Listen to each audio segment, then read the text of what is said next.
Her ser vi figur 69, hvor vi ser lungerne hos en patient med tuberkulose, som er en lungeinfektion. Når den her patient hoster, overføres eventuelt tuberkuloseholdige væskedråber gennem luften til andre uinficerede mennesker. Herved overføres tuberkulosebaciller ned i de små luftveje i lungerne hos den smittede. Så optages de her tuberkulosebaciller af makrofager, der lever i alveolerne, og rundt om de her alveoler er lungekapillærer, som tilfører ilt, og alveolerne sidder på bronkiolerne. Herfra bliver infektionen ført til de lokale lymfeknuder i lungerne, hvilket gør, at det så kan spredes til resten af kroppen. Hvis vi vil bevæge os længere ned i den her figur, så kan vi se ved lungerne. Og så her der har vi en mykobakterie, som er ved at inficere den her makrofag. Når den så er inficeret den her makrofag, så ligger den inde i den her vakuole. Er det så herinde, hvor den her, det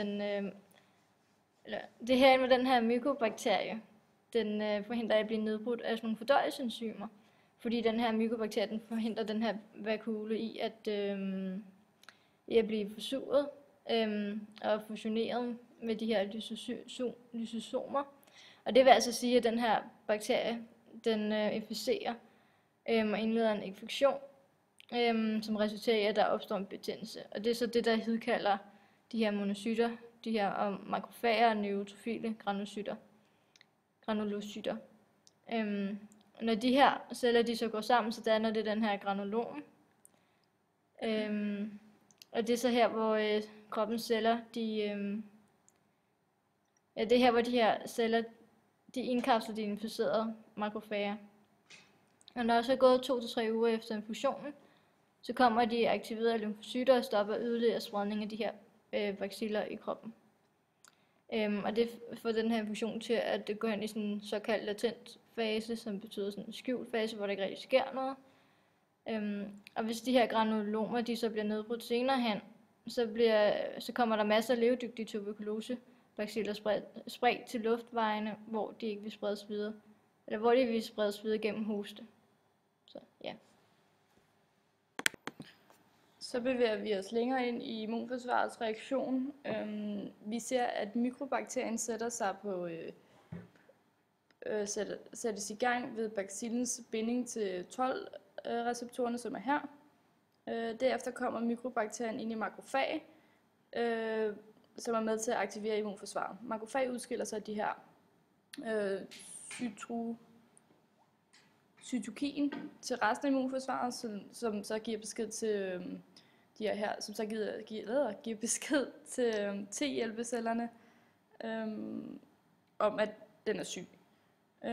Samtidig så udskilles der også antigener fra mikrobakterierne.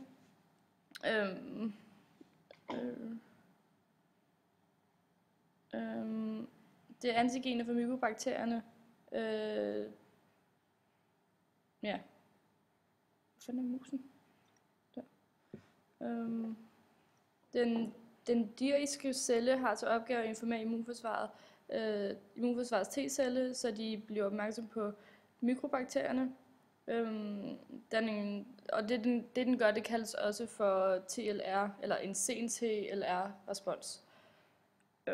Den inficerede celle forbliver i det inficerede væv, hvor den gradvist taber dens evne til den aktiverede T-hjælpe-lymfocyt. Cytokinerne stimulerer et stærkt immunforsvar mod bacillen, hvorved en del af det inficerede makrofag bliver bedt om at nedbryde tuberkulosen inde i dem. Når antigenet udskilles, så kommer det ud i den her musen forsøgning der. Så når antigenet det udskilles, så kommer det ned i MHC-molekylerne eller MHC2-molekyler, hvor det så videre kommer ud til cellemembranen, og så til sidst skal sætte sig fast på receptorerne, så T-hjælpe lymfocyt så kan sætte sig fast på makrofag.